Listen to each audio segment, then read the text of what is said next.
Okay, so hello everyone. Good afternoon. Madungog ra ko ninyo. Tanan.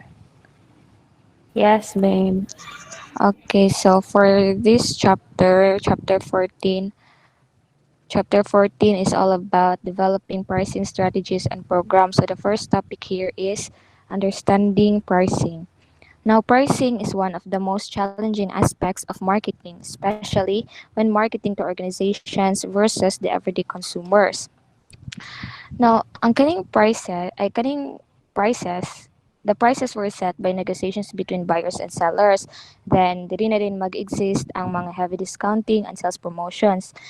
Traditionally, prices operated as a major determinant of buyer choice. So, ang prices dira gid siya ang main sa mo na ang main gid nga first tan-awon sa mga consumers, sa mga customers nato or sa mga companies, sa mga businesses kung unsa gid lang ang una nga tan-awon, which is how they will able to understand the prices, unsa nila pag-perceive sa price. Now, here is a short list of how internet allows sellers. Ay the first the next topic is changing pricing environment. Pricing practices have changed significantly and continue to change along with the changing economic environment. So today, most companies face an intense and rapidly changing pricing environment. So, in a highly competitive business environment, isa sa challenge sa ilaha for companies to build an effective pricing strategy. So, they, how will they able to do it? Now, here is a short list of how the internet allows sellers to discriminate between buyers and buyers to discriminate between sellers. Technological environment. So next slide. Buyers can get instant price comparisons from thousands of vendors. Now, kanang recently rin ni nako nahibalaan nga site kaning kuan mysimon.com. Kaning mysimon.com, the customers can compare the prices offered by multiple bookstores by just clicking this site mysimon.com. Ang mysimon.com, sa ako ang na-search about ani is it is a leading comparison shopping site on the internet. And then mysimon.com dili sila ga-sell and dili pud sila ga-ship og mga products. Site lang gid ni siya wherein ang mga consumers pwede nila ma-compare ang mga products kung asa gid or unsa ilahang mas preferred ato. Kay of course mo gid na ang ilahang preferences, of course ang price gid sila magmatter. Then the next one is name their price and have it met. Now, example here pod is ang kaning priceline.com. So priceline.com is a site that wherein the customer states the price he or she wants to pay for everything, just like kanang kuan ni siya ang priceline.com. It is a site wherein dira bitaw na gaset na sila og mga discounts and all nga kang ilahang mga consumers kay kanang gapangita sila mga tickets, mga airline something, and even kana mga hotels. Dira sila gasik og mga mas affordable or usa ang swak nila silang budget or something. The next one is get products for free. In this state, it is somehow describes kanang how different firms have been successful with essentially free offerings, just like Microsoft. But of course, kanang the firms really made their money selling their authority software, diba? The next one is sellers can. Now here, sellers can monitor customer behavior and tailor offers to individuals.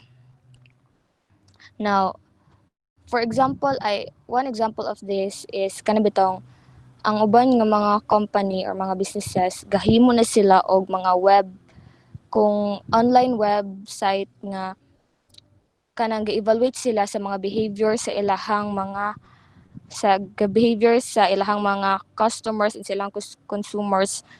And also, aside ana, ang ilahang gina-evaluate pod ang ilahang mga past sales data and mga discounts. The next one is give certain customers access to special prices. I am not familiar with Rolala. I don't know kung familiar ba mo ani, but Rolala is a members only website that sells apps that sales upskills women's fashion accessories and all ana.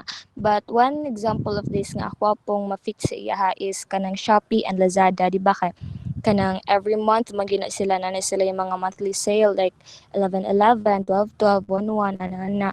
And then limited lang pud siya ang time niya. Though ang kana nga day like 11-11, kana siya nga day mismo ga sale gyud ang tanan nga mga baligyaan na sila ha. But kanang ang ilahang shipping fee, I mean free shipping, dili na siya all day gyud, but limited lang gyud siya, just like kanang kuan man na mostly sila ga free shipping gyud kay 12 midnight to 2 a.m. lang ana. Then I also have here both buyers and sellers can negotiate prices in online auctions and exchanges or even in person, just like eBay. I know we are all familiar with eBay now. Ang eBay and ang eBay is the world's online market, a place for buyers and sellers to come together and trade almost anything. Now, here sa eBay, kanang kuan bitan siya mo siya bidding place kay kanang when a seller mag-open na siya og bid ana nga price, then nana siya isat na specific price, and then kung wala pa nagbid adto ang kato siya nga price mag-remain sa to siya on eBay for a certain number of days. Then after kung nanay buyer nga mo okay ato or naapod siya ibid mura bitog basta kanang na sila deal something na buyers then place bids on the item dayon. After na dayon, when the listing ends, the buyer with the highest bids wins. Of course, kung unsa to ang highest dayon nga sa giset sa seller nga price, mo dayon to ang madaog. Then next is how company price. Now there are many ways that companies do their pricing. Pricing, we all have to remember that pricing our product usually involves considering certain key factors, of course, then including pinpointing kung kinsa ang atong target customers, then tracking how much kung pila ka buk ato ang competitors are charging, and then understanding the relationship between quality and price. Now, in every small companies, it is the boss that often sets the prices. Then also in large companies, it is the job of the division and product line managers. Then, since pricing is a key factor, dili lang isa ang mag-set sa pricing kun dili daghan bitaw siya murag na siya scale of kuan ba nga kung ang isa mag-set sa price dili lang siya na gidayon ang mao na din to ang maset nga price kun dili scale of kuan siya nga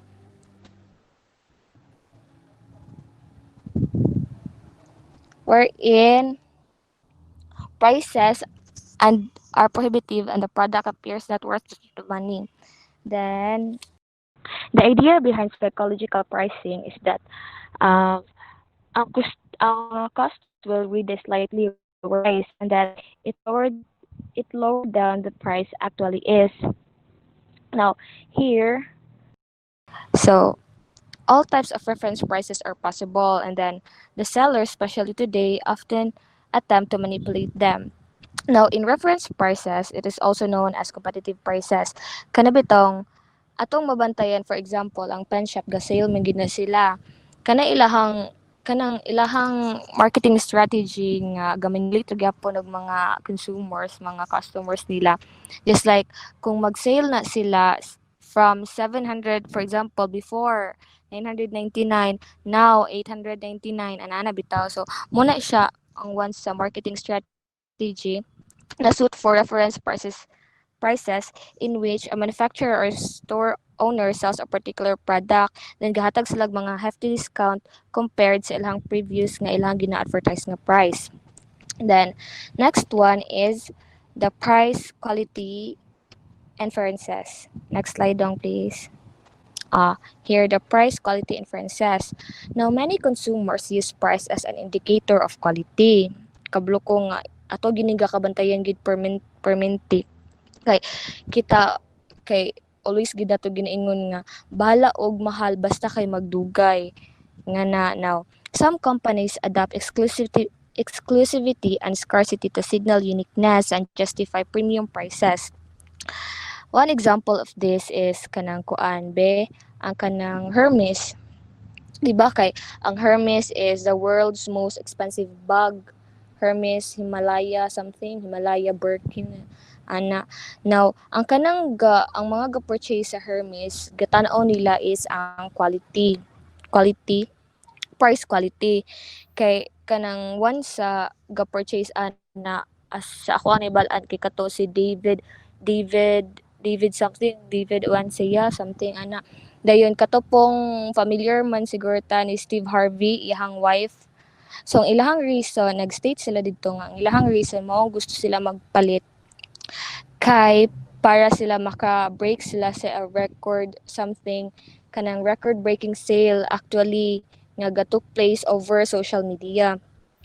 Kay ang ginatan-aw pud sa uban nga consumer sa kaning price quality inferences kay kanabitang the more ka nga makapalit og kanang mga high quality and mga high prices ng mga products, the more pud ka tanawon sa mga tawo nga hala kanang kwartahan gid kaayo ni siya kan bitang mura gabaw down din sila sa inyo or sa imuha. Then the higher price products are believed to possess higher quality than lower price products, of course kay syempre kung mag-purchase ka og mga high quality products tapos mga higher price food, it is believed nga nga lig-on gid na siya or kanang durable gid na siya compared sa mga naalang dira sa mga kilid-kilid kanang mga sa Muslim na tukuan na to ano. Pero kanang sa mga Muslim na sa kilid-kilid do barato ra gid noon siya pero isang isang gamit lang nimo hagba na tanan na nana. Then the next one is the price ending. Price ending is kana bitang the most common form sa kaning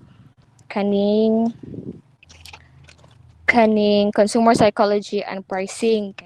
Kanang I know kabalo gid ta tanan ani nga marketing strategy sa most companies. Kana bitang it is a simply phenomenon of using so-called ad pricing.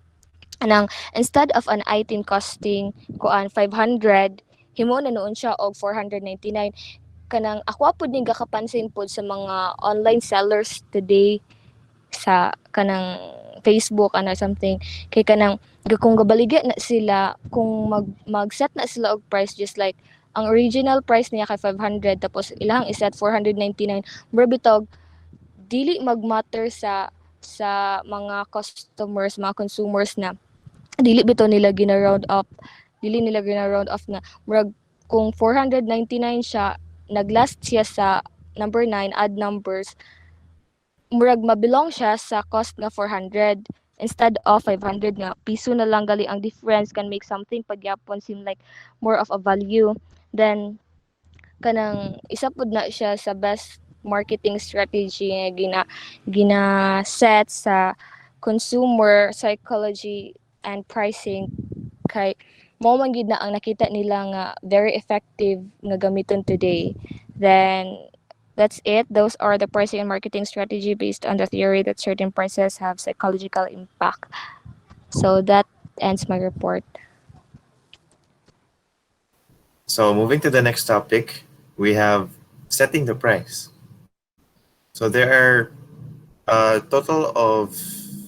a number of steps in setting the price. The first step is selecting the pricing objectives. So actually there are 5 major objectives.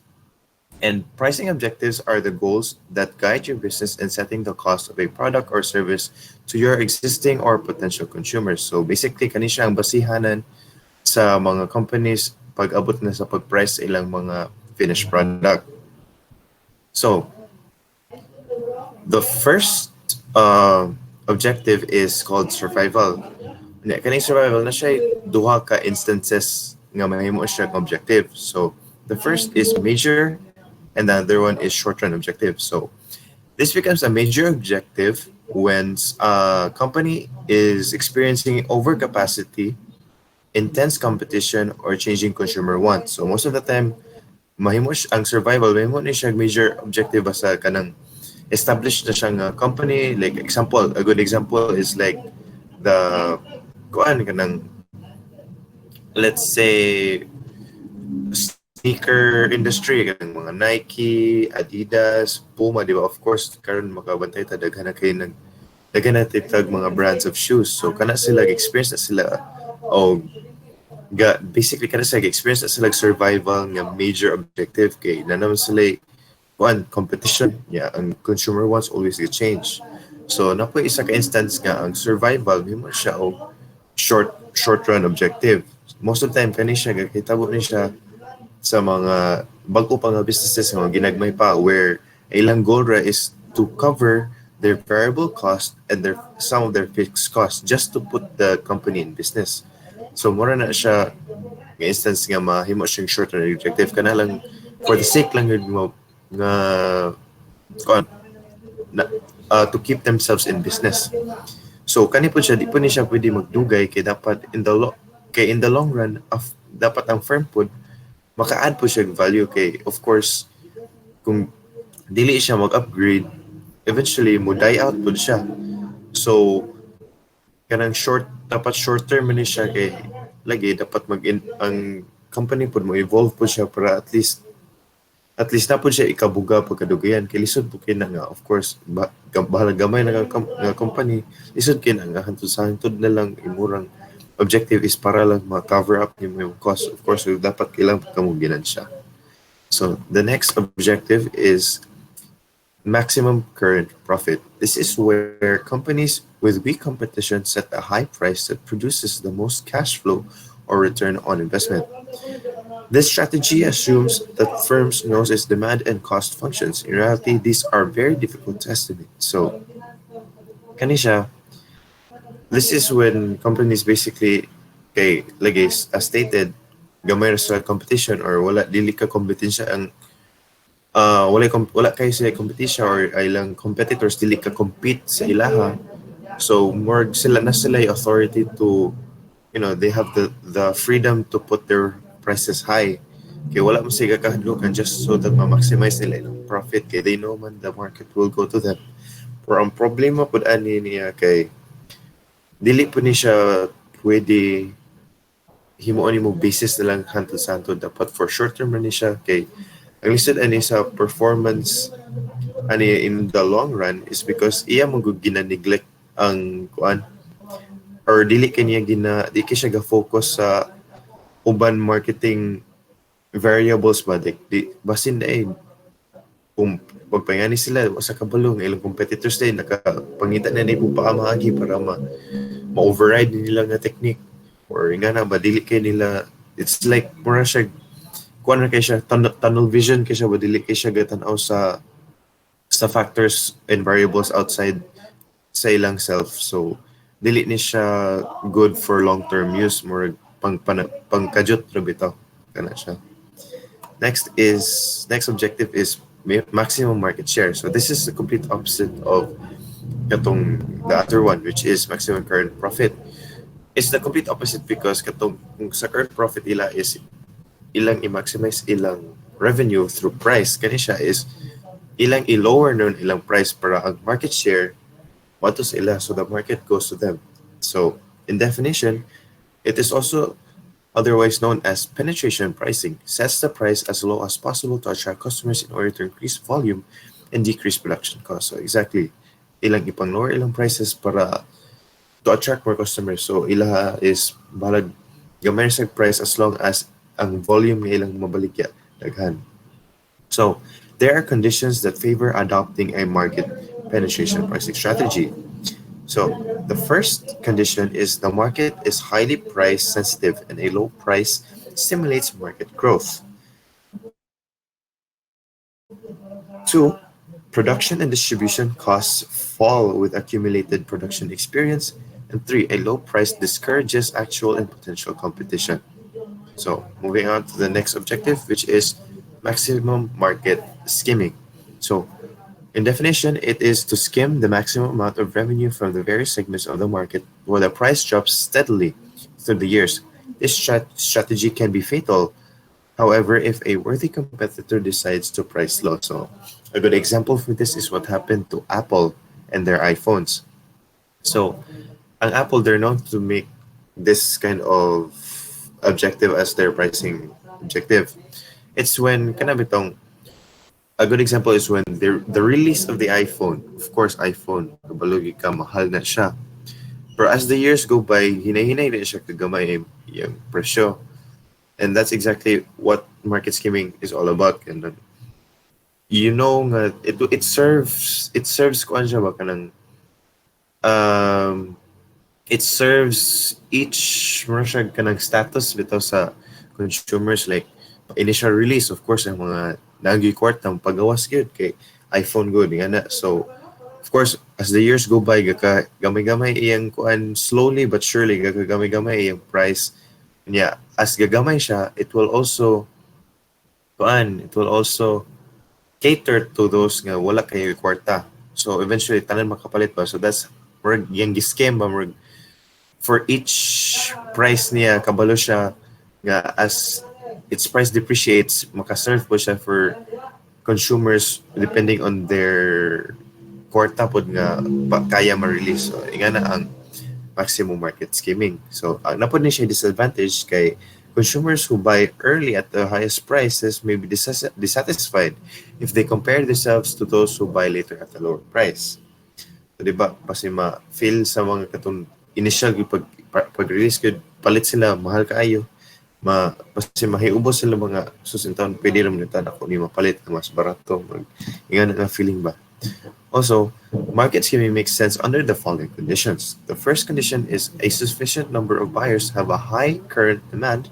Second is the unit costs of producing a small volume are high enough to cancel the advantage of charging what the traffic will bear. Third is the high initial price does not attract more competitors to the market. And fourth, the high price communicates the image of a superior product. So yeah, that's maximum market skimming. Next objective is product quality leadership. When companies strive to be affordable luxuries products or services characterized by high levels of perceived quality, taste, and status, with a price just high enough to be not to be out of consumers' reach. So, a good example of this is Starbucks. Starbucks is considered a luxury. Okay, for coffee, it's pretty kanang mahal-mahal gid siya. Ano mo. Pero because when a person buys, it's like perceived, diba? Characterized by perceived quality, taste, and status. Starbucks is known for its status. Like if a person buys Starbucks, of course, makaingon yung ka nga, uy, why hindi siya well off or dato siya kay afford mo siya Starbucks niya. Of course, Starbucks kape rawi na siya. Yeah, so yeah, that's exactly the concept. Kanang it's it's not necessarily a very unique product, pero because of the brand image or kung na siya perceived quality, that's why nga they are able to price it a little bit higher compared to their competitors nga regular regular pricing yan. So napod siya mo na tong five major objectives tapoy extra objectives stated. So other pricing objectives which are used by nonprofit and public organizations. So we have full cost recovery, which means securing funding for all the costs involved in a running project. And this is mostly observed on hospitals kanang ilang mga projects. So kanang nagina sila they have what you call this, wag na sila endeavor but to get back to through donations ba or ingana, and followed by partial cost recovery, which is a company has sources of income other than from the sale of products may decide to implement this pricing objective, which may have the benefit of providing customers with a quality product at a cost lower than expected. So most of the time kani ato ni siyang ma-observe sa universities. Okay, of course naman gid na sila income, right? Na sila income sige gadawat, pero they can also kanang pwede ka pa sila mag-host of mga activities to get back partial cost kanang dili necessary whole nila nga cost, pero kaya like I said na naman sila income generating with sila.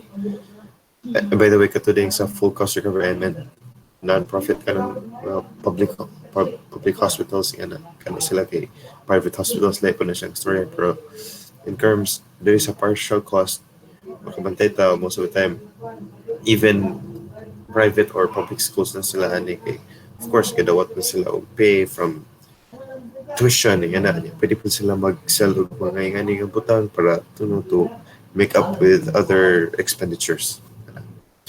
Anyways, let's move to step 2, determining demand. Each price will lead to a different level of demand and have a different impact on a company's marketing objectives. The normal inverse relationship between price and demand is captured in a demand curve. The higher the price, the lower the demand. Although, kani siya dili ni siya always kay napoy what we call prestige goods or luxury goods where the demand curve sometimes slopes upward meaning the mas mo mahal ang product, mas daghan po palit. It's like that. So, yeah. Anyway, moving on. What is price sensitivity? It can be defined as the degree to which consumer behaviors are affected by the price of the product or service, also known as price elasticity of demand, and this means the extent to which sale of a particular product or service is affected. So, the first step in estimating demand is to understand what affects price sensitivity. Generally speaking, customers are less price sensitive to low cost items or items they buy infrequently. So, yan eh. Of course, bantay magita na, di ba? A lot of us are price sensitive na magita sa ito nga sometimes matihik kita. Like, kanang matutagkuan. Example, mag let's say imong mama naghimog salad, di ba? Kailangan siya, for example, condensed milk. Of course, pag grocery mo condensed milk, naman yun na yung panahon. Of course, pagkabantay kasi yung mama, most of the time, ato grocery, kung wala siya preferred na product, iya mo ginang tanawon ang presyo, kung ay pinakabarato, istingan mo ginang niya. So, yan na siyang price sensitivity. So, kanang importante kina ang price can dictate how much demand you're gonna get, especially if elastic ang imong demand curve or imong market. So there are also this applies for sa price sensitivity. They are also less price sensitive when one, there are few or no substitutes or competitors, meaning dili kayo siya price sensitive pag walay substitute products or walay competitors na siya nga product. So like a good example is let's say basketball. When you think about it, gamay ra man gid sa most of the time ang pinaka prominent na brand sa basketballs is Spalding. So although karon na pero let's just say Spalding, wala pa siya competitors ang pagka-establish ang Nike, Adidas, Spalding pa ang gakuan sa bula. So of course, walay choice ang consumers but to buy Spalding brand balls. Kaya may lain consumers, so di na nila mag-matter ang price kay basically there's only one product, wala man kay kapilian. Next is they do not readily notice the higher price. Kanang magagmay nga price increase would be good enough para di siya maka-trigger sa price sensitivity sa customer. They are slow to change their buying habits when depende na this is specific to a customer kung naanad na gid sila, like for example naanad na sa Angel condensed milk, they think the higher prices are justified. So kanipod price sensitivity back again to Starbucks, diba? Even mahal ang Starbucks nagagapalit. So of course ma-justify siya kay tungod sa brand image sa Starbucks. Next is the price is only a small part of the total cost of any operating and servicing the product over its lifetime. So kanisha, this means nga this correlates to TCO. Meaning number 5 correlates to TCO, which includes the purchase price of a particular asset plus operating costs over assets lifespan. And seller can successfully charge a higher price than competitors if it can convince customers that it offers the lowest total cost of ownership. By the way, TCO means total cost of ownership. Basically, if a seller can convince a person nga if you buy this product, while you have this product, kani pag maintenance ani o kuan ani barato basta kani nga product, they can charge for a higher price. Like if they saying this, they if you buy example printer, um, if you buy this printer for this price, meaning na nilang high or nilang gi-price nga gibutang high price na siya. If you buy our printer, we assure you na throughout its useful life, you will not spend as much in terms of maintenance or pag-refill sa kuan. Okay, nga na, kuan siya, efficient siya sa paggamit og ink, nga na. So that's TCO. Muna siya ang kuan, concept sa TCO. Mo po na siyang meaning sa ika-5 nga situation where price is only a small part of the total cost of obtaining, operating, and servicing the product over time. So yeah, it's when kanang mag-grasp na sa customer ba nga, kung palitan na ako bahalag mahal pero as I use it, dili kay ko maggasto sa maintenance or sa pag-refill sa printer or kana. That's the concept of that. So, estimating demand curves. So, I think kita tanan ni agi we're all business students here probably listening to my discussion. So, they probably understand what a demand curve is. So, there are 3 ways to estimate the demand curve. We have surveys, price experiments, and statistical analysis. Of course, surveys, I think we all know na what a survey is. Basically, we're gonna ask consumers about what their perception is, unsa ilang willing to pay for at this price, how much yan ba. So, surveys can explore how many units consumers would buy at different proposed prices. Although consumers might understate, there's a downside to this, kay consumers might understate their purchase intentions at higher prices to discourage the company from pricing high. They also tend to actually exaggerate their willingness to pay for new products or services. So, napod na siya downside. Next is price experiments. This is when companies will establish an experiment in one of their siguro mga walk-in stores, like siguro for like nas magtali siguro na sila like for each and every, like mag-alternate na sila or na intervals like for every fifth visitor ilagay nag like they will, let's say for every visitor ilan na siyang increase gamay ang price, like they will charge a little bit higher compared sa antong first 4. Yan na siya. Tapos ilan din na siyang itali to the point nga ilan din ma-make out ang kuan bitaw ang activity sa customers kung whether effective ba siya kung i-price lang siya higher, if not.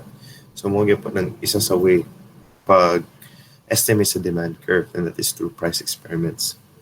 Next is statistical analysis. So kani I'll not explain kuan kay medyo taas na siya, pero to be specific is just the use of historical data. It just statistical analysis will be referring to past prices lang, quantities sold, and other factors.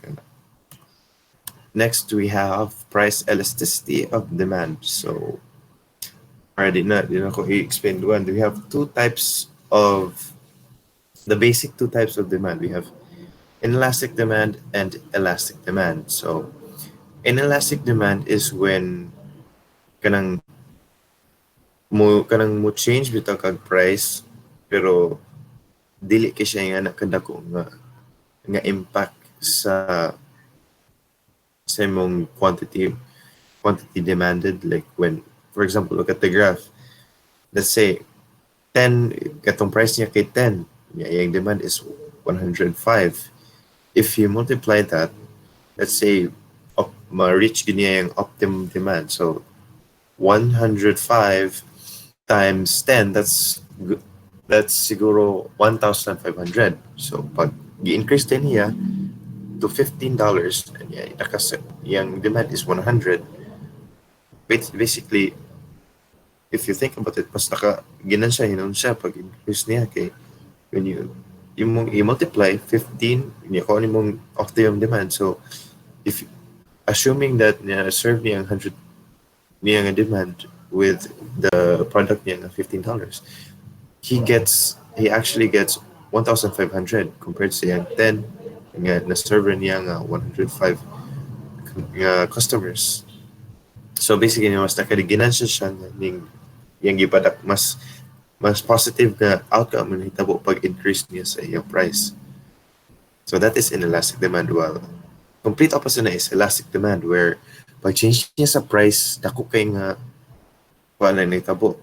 So example karon sa refer to the graph elastic demand. First yung kuan gatong $10 pa yung product, it had a demand of 150.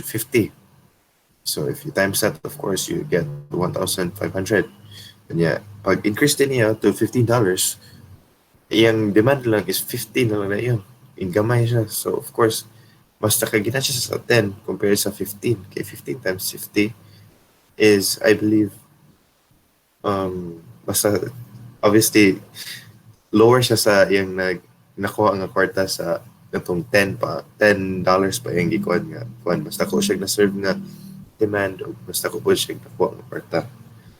So yeah, that's it. Although napay isa ka term though, by the way, there is also a price indifference band. This is when the price range in which price changes do not have much impact on the willingness of customers to buy. So kanang bisag mo change ka kuan, wala gyud kay siya significant change sa demand. I think this would apply siguro to staple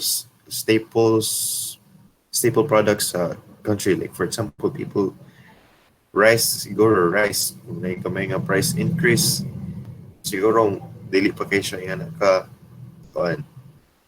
dakong impact sa willingness of the customers to buy. It's a staple man.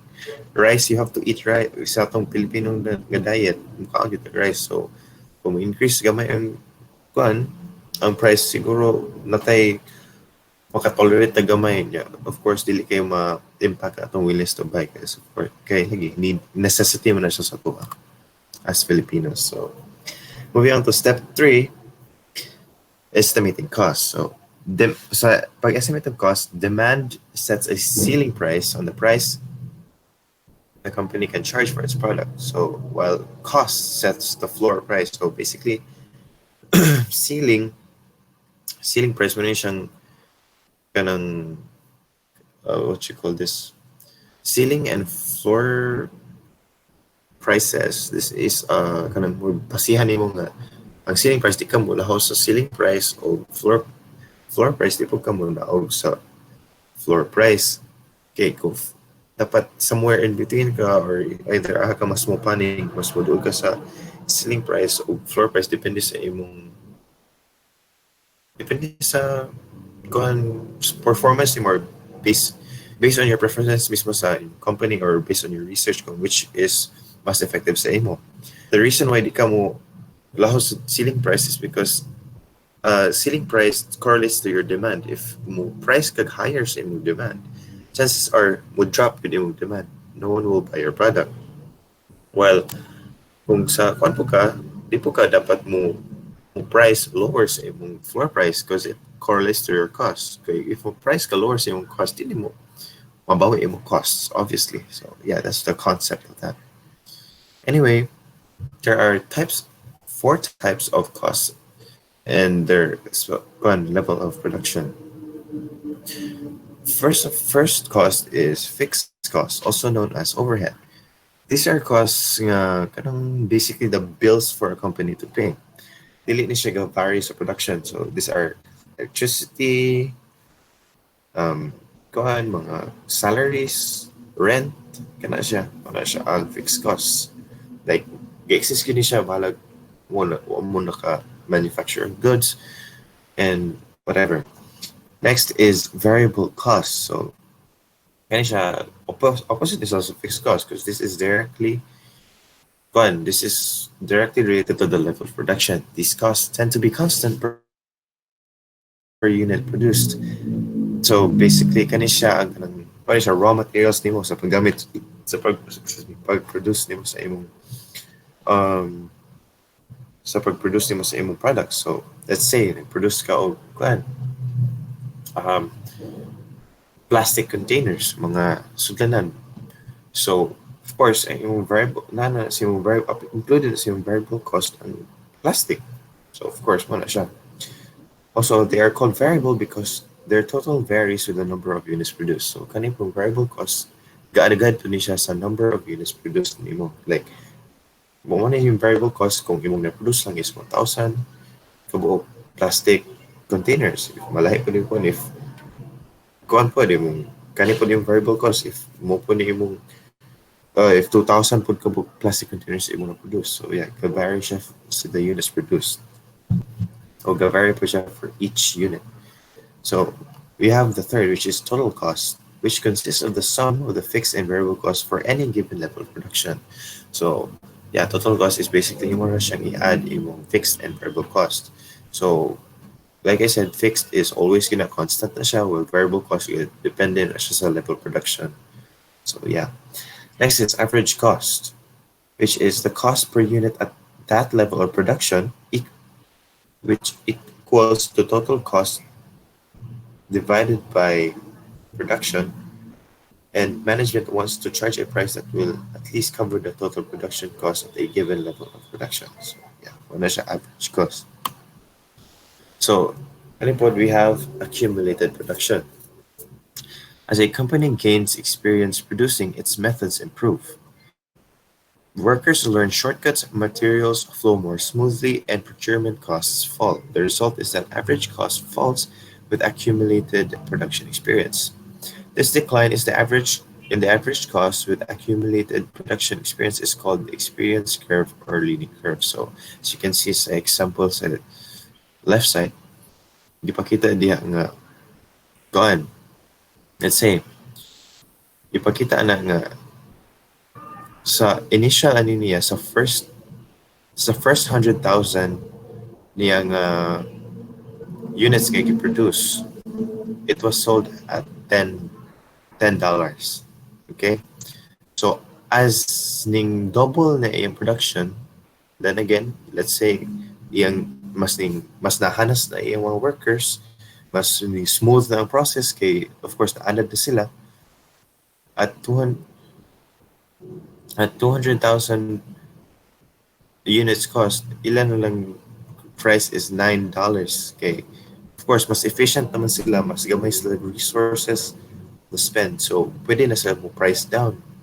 And as na-double na po nila, pag-produce lang 400,000 units, yung gamay na po kayo, mas they become even more efficient. So, they were able to price na po their product to $8. So, if imo na siyang ilay mo na siyang ginatawag ng experience curve. So basically, accumulated production is the concept is as companies gain experience in producing, of course they become more efficient, and as they become more efficient, mas mugamay pud ilang costs. Yan mo na siya ang concepts accumulated production. Next is target costing. So target costing is an approach that mitigates cost efficiency problems associated with introducing new products by integrating the product design, desired price, desired profit, and desired cost into one process beginning at the product development stage.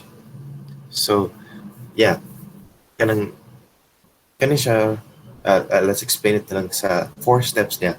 Target costing has 4 steps. Step 1, design a product that provides the features and price demanded by customers. So you have to design the product sa features o price nga ginapangita sa customers. Step 2 is to determine the company's desired profit. So kung gusto kitaon sa inyong gihimo. Step 3, derive the cost by subtracting the desired profit from the desired price. So imong i-minus nimo to imong gusto. So basically it says nga di ba na kay desired price sa imong customers desired profit. So basically i-minus mo to imong desired profit, the desired price in order to get the target cost.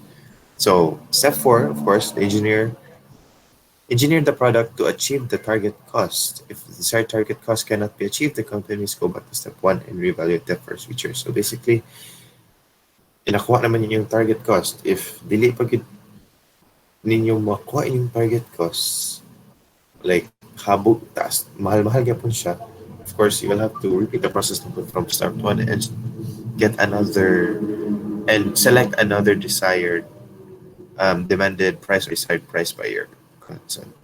The cycle goes back until kuha ninyo yung target cost. So that's the kuan of target costing. More imong i-pick apart yun ang kuan ba, i-pick apart yun mo ang costs for each feature sa product until you'll have until you come up with a product na sa nga malukop na niya imong target cost nga na diha ang features ug ang price nga ganahan nga gi-demand sa imong customers. Next, we have analyzing competitors' cost, prices, and offers. So, kani siya. The introduction or change of any price can provoke a response from customers, competitors, distributors, suppliers, and even government. Competitors are most likely to react when the number of firms is few, the product is homogeneous, and buyers are highly informed. So, gani. Once gani it's either you or your competitors. Once either of you will make a change in price, it's already expected at some point reaction. It could be from your competitors, it could be from even your suppliers or even the government. Of course, may loss potentially the government. Pwede po na, of course, yung competitors because it's a competition, and also your distributors and suppliers. Na po yung chance ka na sila react kay basin malugi sila or so react po sila. So this is very important because this is important because of course you have to it has an effect on your market share. Okay, of course, magansi ka if imong competitors nagnaog di kuan niya dagan gyapon sila ginansya or ugnaon siya ikaw mahal gyapon ka niya kuan na mo kanang patas-patas unta mo pero due to the fact na inyong quality patas sa pero due to the fact ning mubo sa price mo magansi ka. So it's very important to analyze competitors costs, prices, and offers para makakuan ka ba as a company, you can also foresee what your next action should be. Okay, of course, mag-dictate pa na siya nga kuan mo, naog mo ka sa of course mo compete po ka. So basically that's the importance of that kay para dili ka ma-irrelevant or dili ka ma-obsolete sa market, pa di ka mawala sa market. You'll still be able to compete. So that's the concept of why analyzing competitor costs and prices are important. Next is selecting a pricing method. The first pricing method is markup pricing. This is of course, the most. So, yeah. I don't need to explain this kay lisod na siya explain pero you can just pause the video and look at the example. Fun.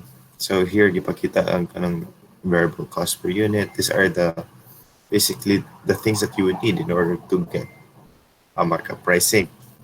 Pero what I want to tell you is that this is not always the most viable or most logical because market pricing ignores demand, but it doesn't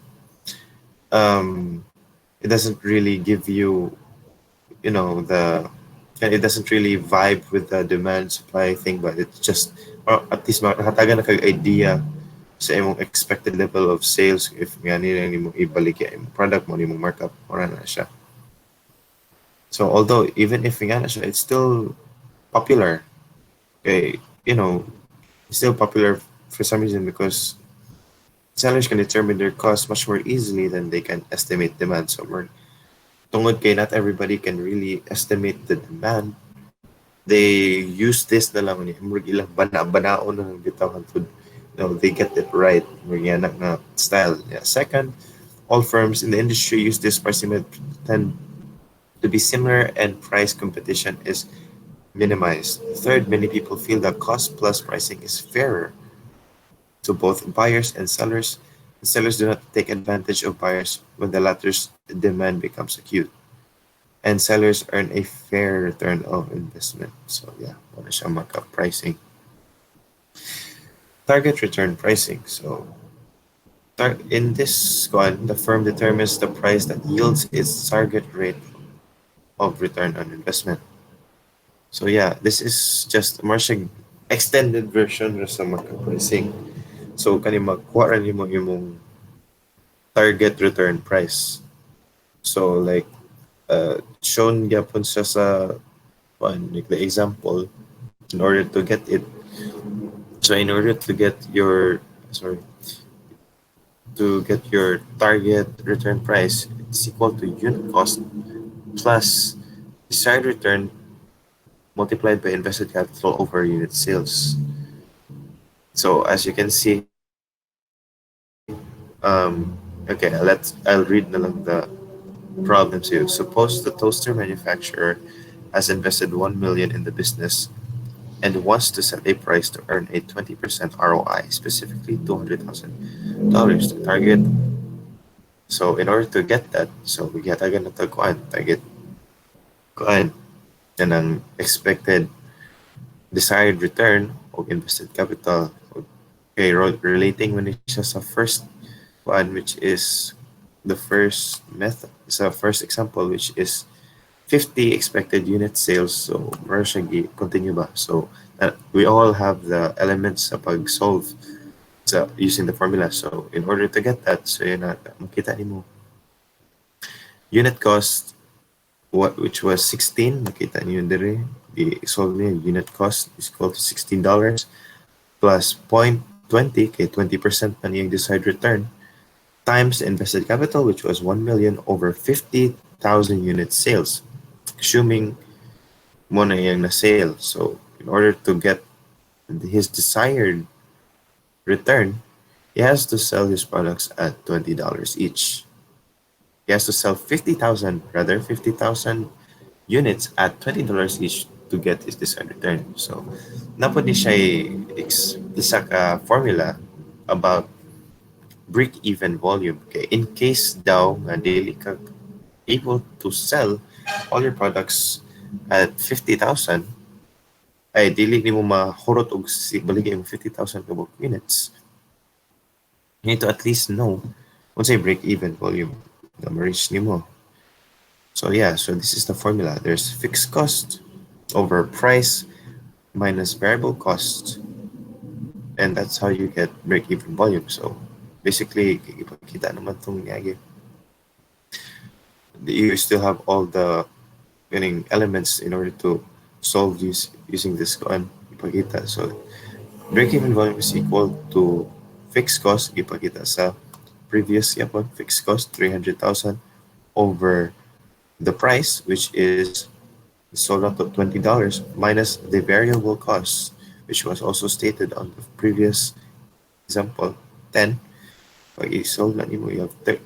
So you get 30,000. So basically, in order to get break even to gain break even or to achieve break even point with $20, you have to with the $20 price, you have to sell 30,000 units in order to get break even points.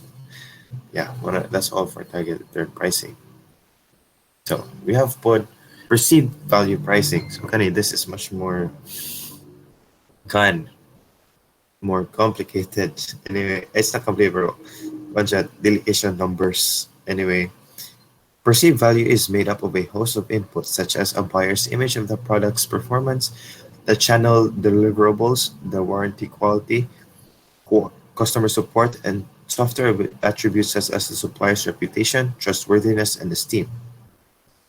Companies must deliver the value promised by their value proposition, and the customer must perceive this value.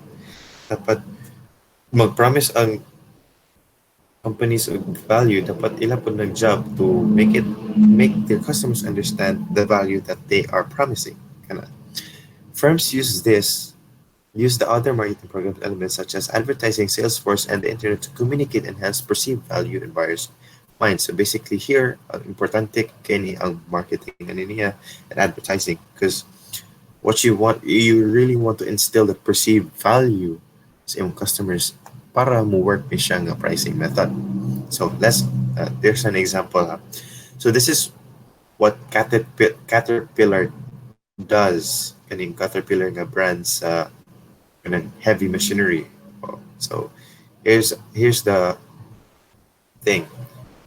Caterpillar uses perceived value to set prices on its construction equipment. It might price its tractors at $100,000, although a similar competitor's tractor might be priced at $90,000. When a prospective customer asks a Caterpillar dealer why he should pay $10,000 more for the Caterpillar tractor, the dealer answers the following. So this is how it works. So assume nga nainangutana kung anong palit sila, ganong mas mapalit man sila sa Caterpillar nga $100,000 compared sa ilang competitor nga 90,000 ra. So ingani yung pagtupag sa dealer sa Caterpillar based on perceived value pricing. This is how he answers. So 90% is the tractor's price if it is equivalent to the competitor's tractor. So $7,000 is a price premium for Caterpillar's superior durability, $6,000 to the price premium for Caterpillar's superior reliability, $5,000 is a price premium for Caterpillar's superior service, and $2,000 is the price premium for Caterpillar's longer warranty on parts. So $110,000 is the normal price to cover Caterpillar's superior value, but we're gonna give you a discount of $10,000. So the final price is $100,000. So muna yan ang pag-deliver sa dealer. And through that, ma-show niya kung imong equate 90,000 plus 765 2,000, it will equate to 110,000. Of course, supposedly mo na siya kung i-add ang imong tanan. Unya, discountan pa yun niya ang dealer. So this gives the impression that this has the impression nga the buyer is paying a premium of $10,000, pero in reality he's receiving he's getting $20,000 extra value. That's where the discount comes in. It's kind of like a mind game siya ba? Kanang, I'm not saying it's not true siguro, pero kanang, it's like kanang overpricing it a little bit, then giving a discount para it's when you price a little higher and then when you're asked to explain the product and why it's that expensive, you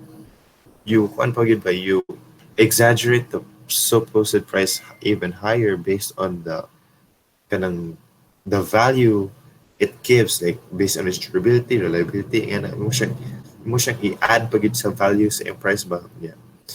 Because kung ano siya, like siguro for reasons, mo pagid siya hatag discount. So more siya steal na din sa paningin sa dealer ay sa buyer.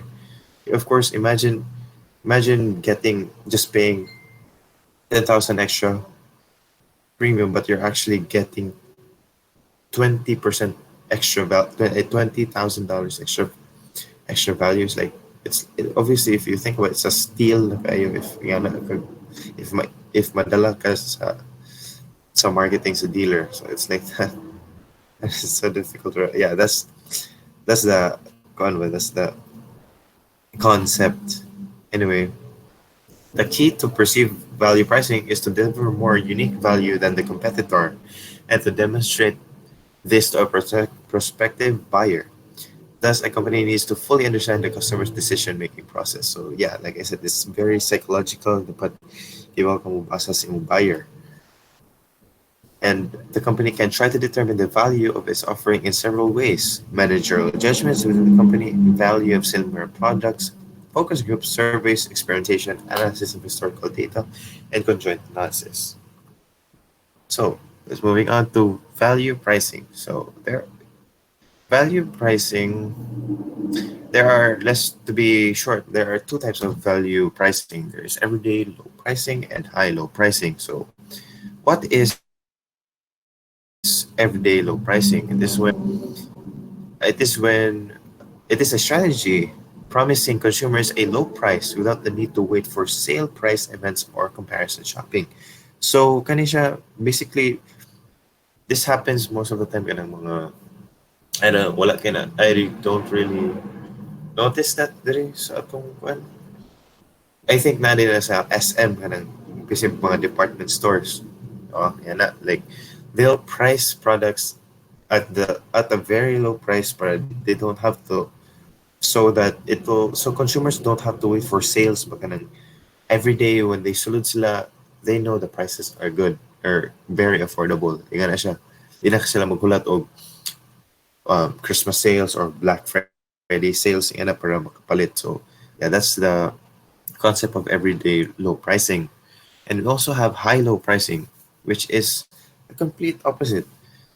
Um, it is when uh, a company charges high price for a product and later when it becomes less desirable, sells it at a discount or through clearance sales. Kaya po siya, lahi po siya. Most of the time, mas mabantayan ni nato siya sa kanang mga, I, personally, I've noticed this Adidas.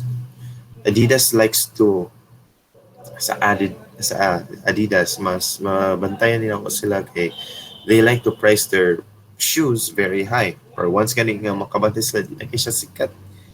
Most of the time you'll see those shoes in clearance sales. And dako na din kasi discount ana. So yana po na siya.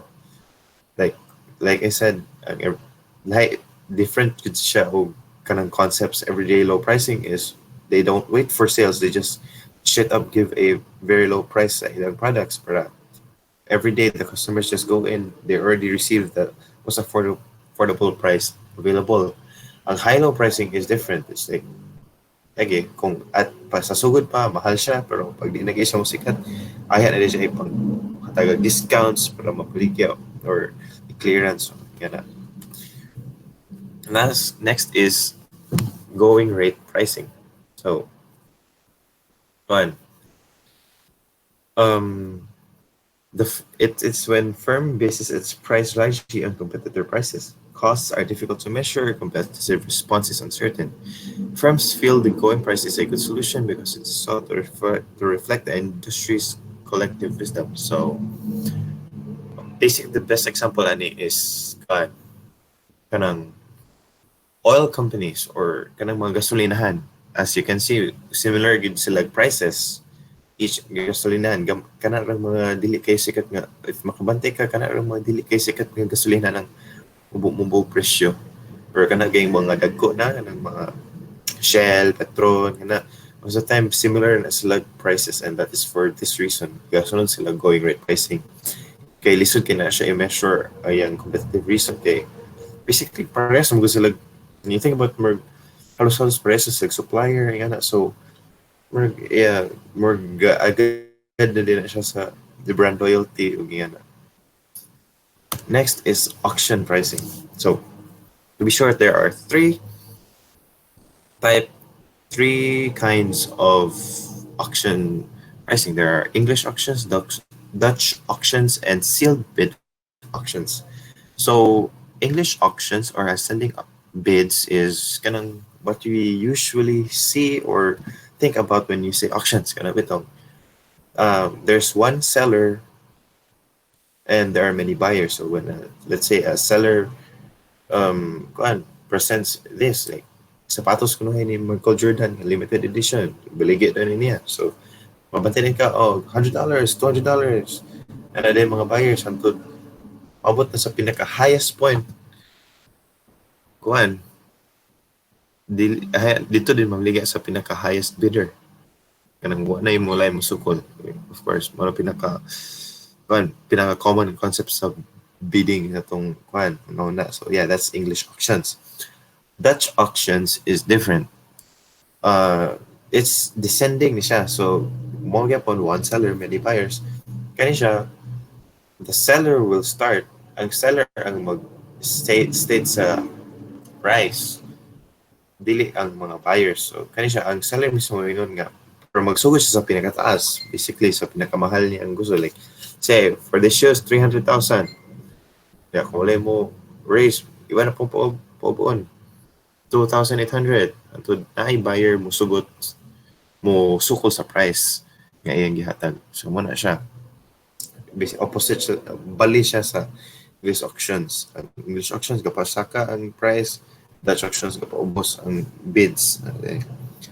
Next is sealed bid auctions. So kani this usually kung ano siya mga kani nga sealed bid auctions most likely sa kung ano siya mga industries na siya nga dagko kay kanay siya more sealed bid is when kanang most of the time suppliers siya nga bids most of the time where suppliers submit only one bid pero kaning nga bid hindi siya basta-basta kay they are not allowed to see other bids and yeah dapat ilan na siya i-estimate nga of course ilang i-bid dili kay taas kay para di pud sila di sila ma-gansi or ma-fear na ma-lose nila ang opportunity o they cannot bid too low pud nga hard thing about sealed bids because you cannot see other bids, you cannot kanang di ka kuan ba ka you cannot di ka kanang bana-bana kay wala kay comparison. It's more on kanang hunaw-hunaw gid mo nga sakto ra dili kay mahal di pud kayo ubos makabawi ra pud mi ana bitaw siya. And yeah, that's exactly how sealed bids work. Dili kita you can only submit one bid di siya nga di siya press open auctions nga mo bid kag 100 yan ay mo kuan mo patong pwede po kang patong balik. No, that's not how it works. Sealed bids kay isa ra gyud, just one bid at you should really kuan yun ano mo daan mong bid yan in order to get the opportunity. Anyways, up to the final step, which is selecting the final price. So, in selecting the final price, you have to consider you have to consider additional factors, and these factors are the impact of other marketing activities, the company pricing policies, gain and risk sharing pricing, and impact of price on other parties. So, of course, when you think about the final price, you should also think about the impact of the final price on marketing activities. Okay, of course, how may let's say this per just say based on a study, money ay nagawas nga results. Let's say brands with average relative quality but high relative advertising budgets could charge premium prices. Consumers were willing to pay higher prices for known rather than for unknown products. Brands with high relative quality and high relative advertising obtained the highest prices. Conversely, brands with low quality and low advertising charged the lowest prices.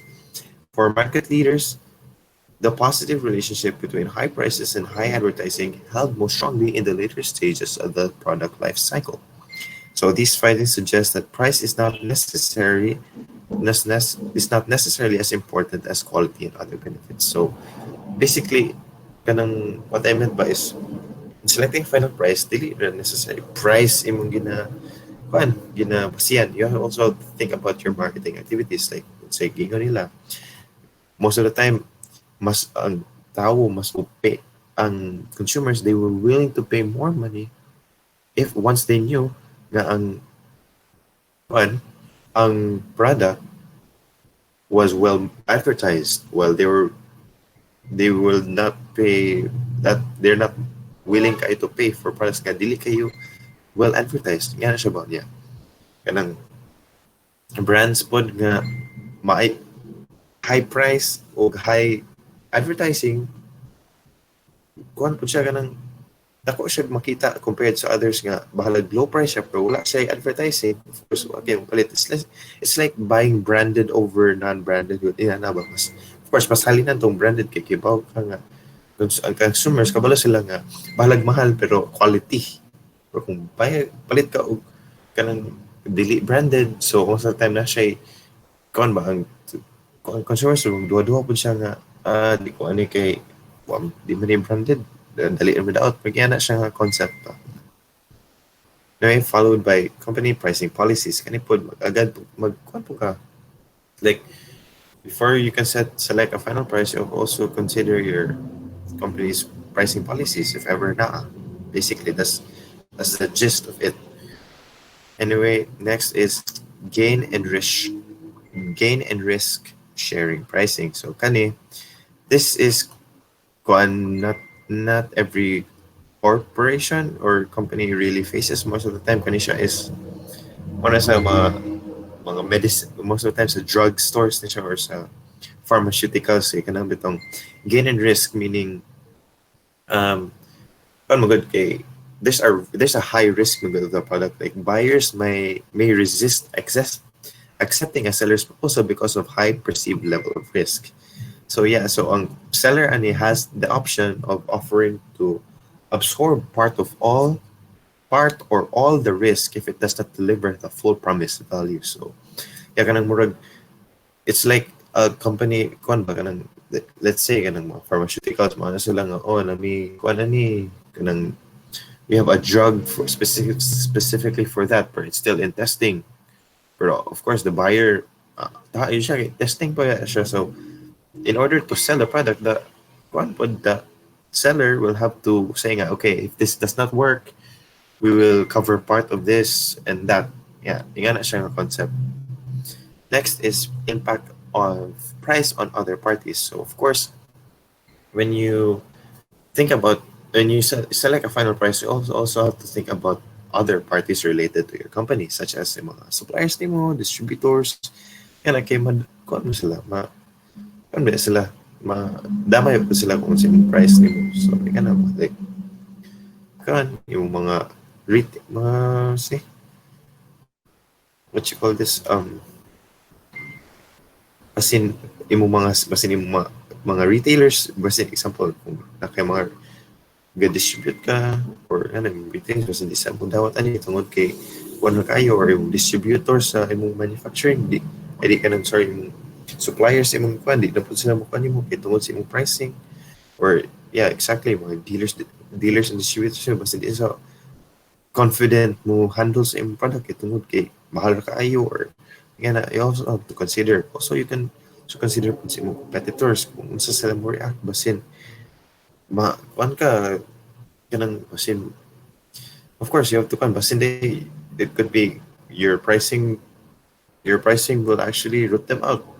So more react din sila. Your pricing is very threatening sa ila or basin mo tanaw po ka basin yung pricing po actually benefits the competitors more than you. Yan na ba? Next is also that's all for the additional factors to consider when selecting final price. Also there is also one thing I would like to add. There's something so-called price fixing, which in a way is actually illegal. So price fixing is setting the price of a product or service rather than allowing it to be determined naturally through free market forces. This is when companies, ganun magsabot-sabot sila ng any price, which is actually illegal. Okay, of course, free market, it's like you're supposed to be competitive. It's cheat when the two companies like one magsabot siya. It's like there's about more kung sa it's unfair for those other companies na wala nalabot atong sabot, or it's like teaming up to become a monopoly nga concept para to knock out all the competition. Magyana siya. So yeah, di siya maayo. So, yeah. That would be all for my report. Thank you for listening. So, good afternoon, everyone. My report is about adapting the price. So, we all know that companies does not set a single price in their products throughout the period of the release of their product. Like it will have discounts, it will rise its price depending on the situation. Now, let's talk about the geographical pricing, such as cash, counter trade, and barter. May Please proceed to the next slide. So, as we all know, geographical pricing is when the company decides how to price its products to different customers in different locations and countries. We are all aware of the different currencies existing in our world right now. We can't price something that we are going to sell in America with our currency here in Philippines, such as if you will sell their shoes from Philippines, you can't price it using our currency, which is peso. So we need to adapt to the currency in there. So in geographical pricing, the company decides how to price its product to different customers in different locations and countries. Now, um, in another question, many buyers want to offer other items in payment. We are not only accepting currencies or money in exchange for the product that we are offering. There is a thing called counter trade. I think it is in the next slide, JM. So, counter trade. What is counter trade? So counter trade is a concept which has been adopted by US companies wherein many buyers offer other items in payment. So we are not as what I've said before, we are not only accepting money or currency in return for our products. In a counter trade, next slide, JM, there are four forms of counter trade. The first one is barter. It is very known in our country, which is the buyer and the seller directly exchange goods with no money and no third party involved. So it has been a barter fever when there is a I think it's modified community quarantine wherein people exchange plants and other necessities to other people's things. Now let's proceed to the second part or second form of counter trade, which is compensation deal. So in this part, the seller receives some percentage of the payment in cash and the rest in the products. So for example, um, uh, I will use this example in the PDF in order for us to know the concept of this form of counter trade. So it is stated here that a British aircraft manufacturer sold planes to Brazil for 70% cash and the rest in coffee. So the if the person or the buyer can't if the buyer or if the seller wants to have some money in return for its product for the company's product, he will receive a percentage using money. But for example, coffee is really not available in their country, so or it is very expensive, and they will incur less expenses if they will buy the coffee from the company wherein they have sell their product. So, yun nga na ang concept sa compensational deal. Let's proceed to the third form of counter trade, which is buyback arrangement, in which the seller sells a plant, equipment, or technology to another country and agrees to accept as partial payment products manufactured with the supplied equipment. So, more na siya, pananlitan if maghatag ka og or if you're selling um unsa man ba, in our country, if you're selling kanang pilit bitaw. Oh yeah. So if magbalya ka og pilit, you are going to accept partial payment, for example 60 per kilo. So you will, and then the buyer yeah, the buyer will offer a payment of 50, but in return, if makapluto na siya o kuan something out of your pilit, you will have a portion of the cooked raw material that you have sold to the buyer. Then the last part of the counter trade is the offset, in which the seller receives full payment in cash but agrees to spend a substantial amount of the money in that country. So in this part of the counter trade, we are talking about two different no, a company in which it operates in two different countries. So, in that country, within a time period, stated time period. So, Pepsi Cola sold its cola syrup to Russia for rubles and agreed to buy Russian vodka at a certain rate for sale in the United States. So, it's like mura mong nag-barter but na ay third party in ay na ay isa ka factor nga na involved in which money, because nagbayad yapon siya og money but that money has been used para bitaw malesen na ang pag-convert sa currency. Nga na ang iyahang concept sa offset. Now, JM, let's proceed to the price and this price discounts and allowances, in which it has five forms. Okay, so we all know that most companies will adjust their price list and give discounts and allowances for early payment. Bida, kung ikaw if seller ka, so you want the buyer to pay your product as soon as possible. Now, let's talk about the first form, which is discount. This is what I have been talking about a while ago, in which if you will pay early or you will not be able to stretch the time na until good mag-due date, ay pa ka magbayad, you will have a discount. So, it is a price reduction to buyers who pay bills promptly. So, ang example ano niya, if kanang sa MCOR lugar, if magbayad ka before ka mag due date, basin mag-offer sila 2% discount if you will pay it within 15 days or 20 days. It depends upon the company. Next the second form is the quantity discount. It is very common in our country. Like if people will buy bulk buy bulk bitaw, like sa mga farmers market, if mas daghan ilang paliton, mas ano sila, it is very common for retailers. So if retailer ka, daghan imong paliton, makaless ka sa imong supplier, and then you can sell it with the suggested retail price. So mas kwarta ka. So for the sake of formality, quantity discount is a price reduction to those who buy large volumes. So na-explain ko na yan kanina.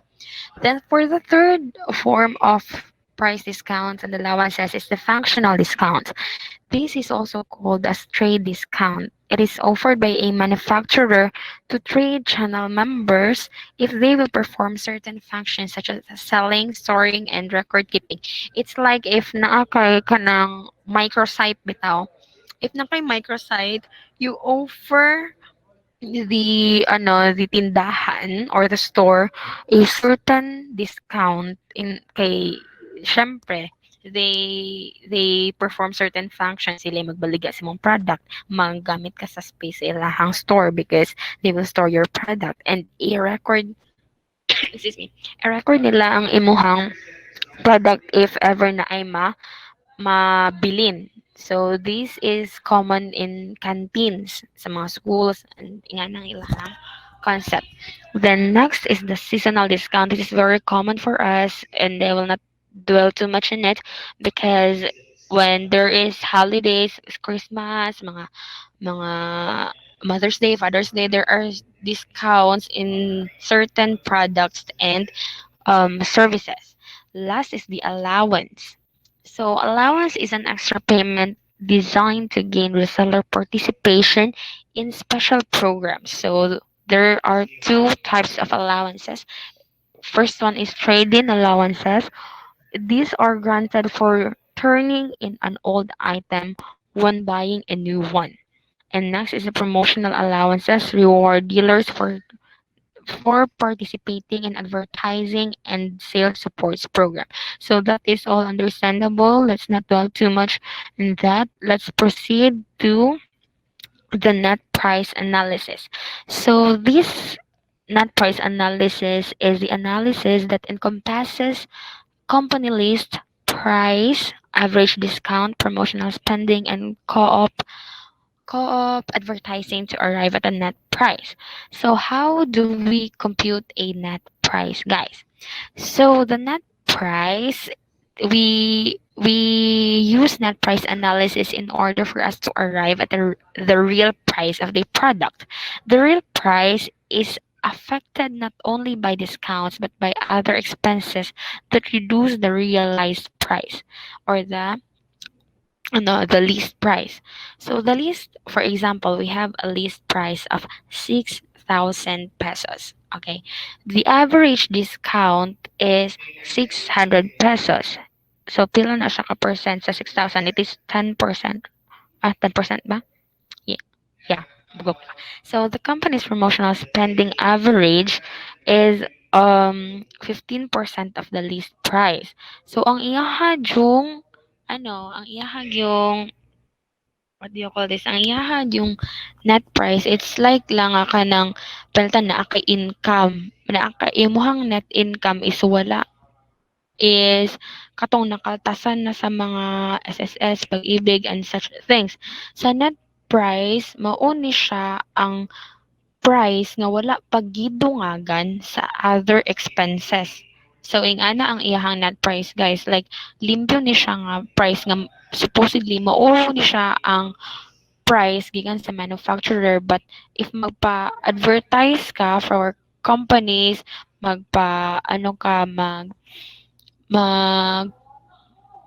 basta ni ay magpa magpa-advertise ka, mag-add jud kasi mga expenses ana. It's like ang net price is the price na imong ma-arrive nga gi ano nimo gi combine nimo imong mga expenses tanan apil na ang mga expenses mo sa human resource management. Now, let's proceed to the promotional pricing. Promotional pricing, this company use several pricing techniques to stimulate early purchase. Now, let's talk about the first form of promotional pricing. So, guys, promotional pricing has 8 forms. Let's start with the loss leader pricing. So, in this concept, supermarkets and department stores often drop the price on well known brands to stimulate additional store traffic. So, mao ni siya guys, ang pay og additional na sales compensates for the lower margins and the loss leader. In the loss leader, what do you call this? Where am I? Items. So, manufacturers of loss leader brands typically object because this practice can dilute the brand image and bring complaints from retailers who charge the list price. So, mauni siya nga magreklamo po ang uban nga part nga ga-function sa inyuhang company such as retailers. Kay naa naman sila list price. So, ang manufacturers have tried to keep intermediaries from using loss leader pricing through lobbying for retail price maintenance laws. But these laws have been revoked. Let's proceed to the second form of promotional pricing, which is special event pricing. Sellers will establish special prices in certain seasons to draw in more customers. Okay, so it is just the same concept with the seasonal discount. Okay, so let's proceed to the third, special customer pricing. This special customer pricing is when sellers will offer special prices exclusively to certain customers. Okay, so but for example, Roadrunner Sports offer members of its Fan America Club exclusive. So in our in our part, we encounter this one in Watson's. Kabantay mo, if na may Watson's card, there are certain prices nga gina-offer nila sa mga Watson's card holders lang, sa mga member lang sa mga nag-avail sa ilang Watson's card. Then fourth is cash rebates. This is very common. Auto company, ang cash rebates is like sa GCash. If mag-load mo na amoy rebates, in every 50 pesos load ninyo, you have a 2.25 pesos na rebate. And then for the fifth one, the low interest financing. So instead of cutting its price, the company can offer customers low interest financing. Automakers have used no interest financing to try to attract more customers. So low interest financing is very common in katong pamaligya og mga car, like car dealers. They offer dayon sa mga tao og low interest rates, also with the appliance plazas pa di ay. So next is the longer payment terms. So sellers, especially mortgage banks and auto companies, stretch loans over longer period and thus lower the monthly payments. So it is from according to my experience, guys, this longer term and longer payment terms is more siya og kanang trap pod sa atuwa kay makita nato is gamay ra ang monthly, ma-afford ra siya, but ang agony sa atong pagbayad is ma-longer siya, ma-prolong siya. So all in all, mas dako gyapon atong baryan gyapon. We will be um paying interest rates gyapon, mura siya nag-utang gyapon ta. So I do not recommend this, if mag-offer sa longer payment charges inyo, don't bite the bullet. Then second to the last is the warranties and service contracts, which is very common. Companies can promote sales by adding a free or low cost warranty or service contract. For phones, I have known that they offer warranties for sa Oppo is lifetime warranties, provided that you will be providing the pyesa bitaw nga if naguba imong phone. Balimerg ang service lang ang ilahang under sa ilang warranty. Then last is the psychological discounting. This strategy sets an artificially high price and then offers the product a substantial savings. This has been tackled by MG a while ago when the price was $359. Now it's $299. You seem to perceive that it has lowered the price that much because 300, then nahimo na siyang 200, when in fact it only lowered its price by $60, but it seems like it lowered its price by $100. Okay, so let's proceed to the next part of my report, which is differentiated pricing, which has 3 degrees. So let's talk about price discrimination. So when does price discrimination occurs? It occurs when a company sells a product or service at two or more prices that do not reflect a proportional difference in costs. Like you are receiving the same product with different prices.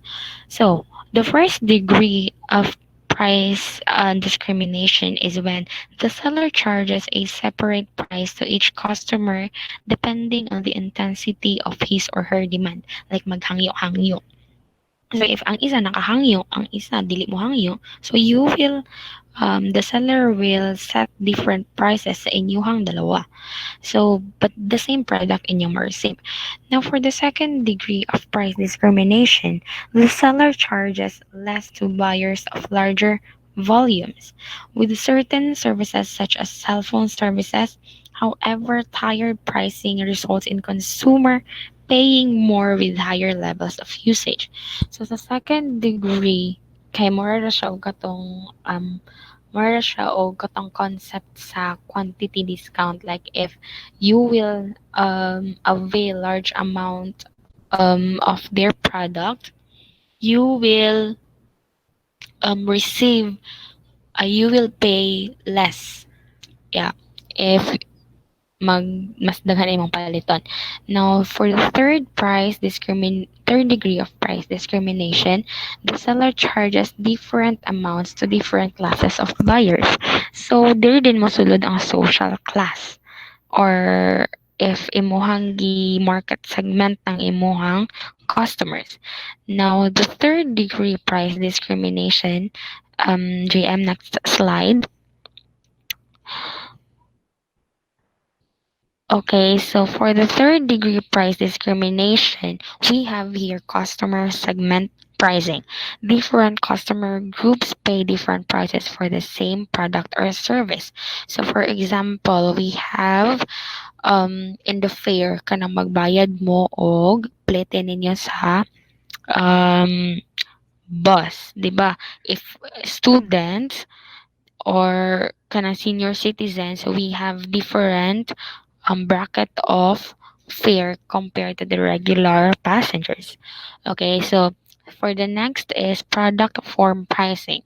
So this concept is when different versions of the product are priced differently but not proportionately to their costs. So, for example, Evian prices a 48-ounce bottle of its mineral water at $2 and 1.7 ounces at the same water in a moisturizer spray at $6. So, mo ni siya guys, gamatter if asa nimo ibutang ang imuhang product. So, mo na siya ang product form pricing. So for the third one is the image pricing.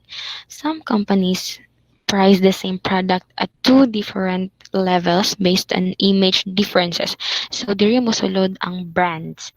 If you have established an image or a reputation for your brand, you will be able to set a higher price for your product.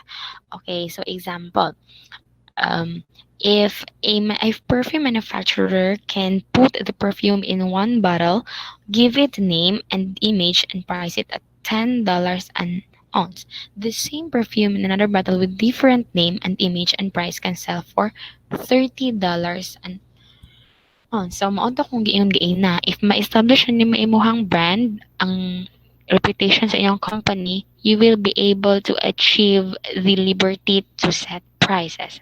Now, for the channel pricing, Coca-Cola carries a different price depending on whether the consumer purchases it in a fine restaurant, a fast food restaurant, or a vending machine.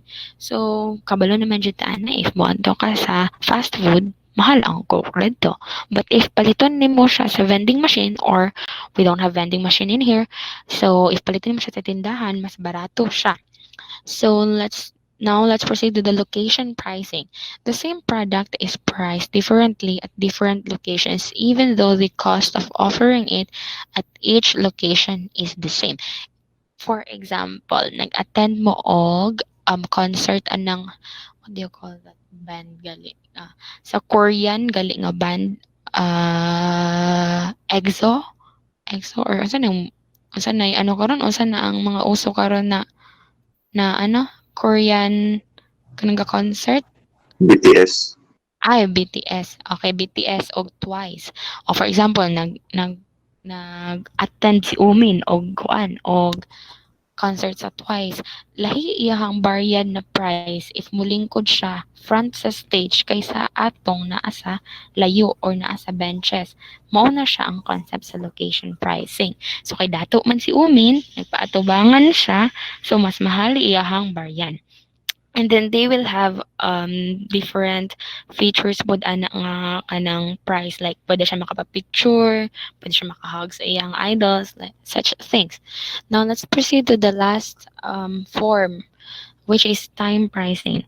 Prices are varied prices are varied by season, day, or hour. So, we all know na maglahi-lahi jud ang price. So, price is the most dynamic thing na akong nahibalaan sa earth, no? Kay ang price maglahi-lahi gid siya, maglahi sa different stores. So in time pricing, in varied season, mura ra gyapon ni siya katong if naay special holiday na ay discount na ihatag. Okay, so much for that. Let's proceed to the initiating and responding to price changes. So how do we respond to price changes, or how companies um, respond to price changes? So companies often need to cut or raise prices. So several circumstances might lead to a firm to cut prices. So first circumstance is when one is excess plant capacity. So ang firm kailangan ginila i-cut ang price, yeah, so that they cannot generate it through increased sales effort, product improvement, or other measures. So companies sometimes initiate price cuts in a drive to dominate the market through lower cost. So if mag-price cut sila, gamay na lang ang variant sa customer mo, muhumot sila sa market. And then cutting prices to keep customers or beat competitors. So this is um ano ni siya, markdown ni siya kaayo sa company, but lipay kay ilang customers ani, because if na kay competitors magpaubusay mo og price, murag you will jeopardize the profit of your company, but it depends also on the situation. So a price cutting strategy can lead to other possible traps. First is the low quality trap. So if mabuo nimo imong price, consumers will assume that the quality of your product is low. Kay ubos man imong pricing, so they will think nga, ala, unsa ka ang gipanggamit ani ng mga raw materials, or maybe ang paghimo ani nila dali ra nila himo because gimubo nila ang price, di ba? And then second is fragile market share trap. A lower price buys market share but not market loyalty. So there guys, dili gid loyal ang atong consumers. The same customers will shift to any lower priced firm that comes along. So nagpaubos ka sa imong price na ay nipalit, but you can't assume that customer to buy your product forever. Kaya nga no, if napay mo paubos ana, syempre dito na po siya sa mas ubos. So trap gyapon na siya. So you need to lower your price again. So magpaubusan na mo price. And the next one is the shallow pockets trap. So, in this, maingon jud ta nga, pildi ang pobre. Higher priced competitors match the lower prices but have longer staying power because of deeper cash reserves. So, pagahiay na lang ni siya, o sige, ikaw magmubo ka og price, mamubo po og price imong competitor, but ikaw dili na kaya nimo i-sustain ang imong company if mubo ang imong price. So, you need to raise your price again. De, si competitor, siya ang nadaog dito. Siya ang mas they have deeper cash reserves. Masagan sila kwarta nga nabilin. So for the last um type of trap is the price war trap. Diri bulahan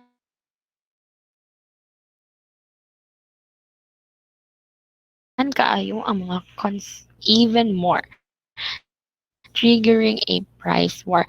That's why we also want competitors for our internet providers. Kay basin day mumubo ang price, then mo maayong ilahang quality sa service. Okay, so let's proceed to initiating price increases. We have here um, three concepts. So a major circumstance provoking price increase is cost inflation. So rising costs unmatched by productivity gains squeeze profit margins and lead companies to regular rounds of price increases. So if understandable na if mag-rise ang cost sa ato ang mga kailangan ng mga materials in order to produce a product or a service, syempre mataas po ang ato ang price. mo increase mo ta sa tong price karon di ta magansi. So, for the second one is when companies often raise their prices by more than the cost increase in anticipation of further inflation of government price control. So, this is called anticipatory pricing. For the third one is in over demand. Another factor leading to price increase is over demand. Mao ni siya ang if daghan gid ang demand, syempre patasan sa customer ay sa seller ang iyang price. So it has over demand as four types of concept. So one is delayed quotation pricing. If the company does not set a final price until the product is finished or delivered. So the pricing is prevalent in industries with long production lead times such as industrial construction and heavy equipment. So if taas ang demand, nag-over ang demand, and dili kaya i-produce sa company dito ang product because kailangan niya og kanang taas nga time in order to produce it, so they will use this concept, delayed quotation pricing. Dili nila i-set ang price until dili nila ma-deliver ang product. Second is the escalator clauses. The company requires the customer to pay today's price and all or part of any inflation increase that takes place before delivery. An escalator clause base price increases on some specified price index. So, escalator clauses are found in contracts for major industrial projects such as aircraft construction and bridge building. And next is the unbundling. So the company maintains its price by but removes or prices separately one or more elements that were part of the former offer such as free delivery or installation. So there guys, if magpalit mo og appliances sa Imperial Appliance Plaza, kanang sa una as ilahang price because gina-cover nila ang delivery. But for now, naana sila charge silang delivery but lower ang ilahang price. So, gi-separate nila ang pagbayad nimo sa ilahang service than the actual price of the product. For the last one is the reduction of discounts. So the company instructs its sales force not to offer its normal cash and quantity discounts. So, it is understandable naman na dili mag-discount, mas taas ang price and mas maka-profit ang company. Now, let's proceed to the responding to competitors' price changes. So, how should a firm respond to a competitor's price cut? Excuse me. So, this varies in different situation, right, guys? In general, the best response varies with the situation. Kay, di ba, if the competitor will lower its price, ikaw mo lower pagkas mo price knowing that you can't be able to sustain the company's needs and your employer's needs if i-lower na yung price. So, it depends upon the situation. So, in markets characterized by high product if homogeneity, the firm can search for ways to enhance its augmented product. Okay, so if ca- if it cannot find any, it may need to meet the price reduction. If the competitor raises its price in a homogeneous product market, other firms might not match if the increase will not benefit the industry as a whole. So we all know if mag-increase og price imong competitor, it's like it is your choice if mag-apas ka sa iyahang price sa pag-increase or not. There are advantages and disadvantages if you will adapt to the price changes. For example, if magpataas mo kasi yung price, kasi advantage niya, syempre, mas dako yung profit. But also disadvantage niya is mag-level ra gyapon mo. The customer will not think of the factor of the price if mag-compare sila sa inyong product. Whereas if mubuhi mo ang price, makahunaw na ang customer ay mubuhi ang price. So dito ko kay nag-increase ang pikas. So for the non-homogeneous product markets, a firm has more latitude. It needs to consider the following issues. So take note of these questions. Number one, why did the competitor change the price? So number two, does the competitor plan to make the price change temporary or permanent? So let's just first tackle these two questions. For the first one, ngano mag-change og price ang competitor nimo? So mainly, basically, they want to steal the market. They want to achieve more customers to utilize excess capacity. Pasindagan na kayo sila product. So ibaligyan nila at a lower price or at ibaligyan nila at a higher price because gi-improve nila or nag-innovate sila sa ilang product. So it depends. So the second is hantod kanus siya taman i-change sa company. Hantod ka sa taman magpaubos og price o magpataas og price. Then the third one is what will happen to the company's market share and profits if it does not respond. So mo na ni siya guys, diri na din mo sulod. You will be a decision maker. If mubo ang price, pamubaan ba ni imong price? You will imo ba makipag price war ba kasi imong competitor because you will have to consider the the profitability of the company. So if ni mo you need to take risk, you need to consider the stakeholders in order for you to arrive at a certain decision whether to adapt to the changes of the prices of the competitors or not. So for the fourth one, what are the competitors and other firms' responses likely to be to each possible reaction? So syempre, if competitor dili lang man kiisim ang competitor, di ba? Daghan man. So, what are the responses likely to each possible reaction? Like, if mo react ka sa ilahang pagmubo sa price, di mubo pod kasi mong price, unsa yung reaction sa uban? Will they apas the price that you have set? Magpaubos pa gid ba sila? And if magpaubos sila, kaya pa ba nimo paubusan na pud ang imong price or not? So you need to consider um those aspects in order for you to arrive at a certain ano niya, um basta para mas maayong imong mahimong nga decision. So for that, there are three possible responses to low katawag ganina is magpataas ang price changes. So for this last part is three possible responses to low cost competitors. We have low cost competitors man, di ba?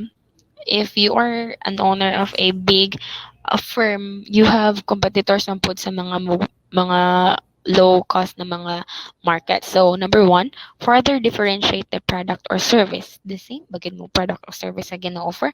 If the same, is it the same quality? Ano ba? And then second is introduce a low cost venture, and then the third is reinvent as a low cost player. So there na pod mag-innovate na pod ka nga unsaon nga mas mubo ang ako ang mas efficient. Yeah, that's the word. Mas efficient ka as a company, mas mubo ang imuhang price in order for you to cope up with the low cost player. So that would be all for my report. Thank you.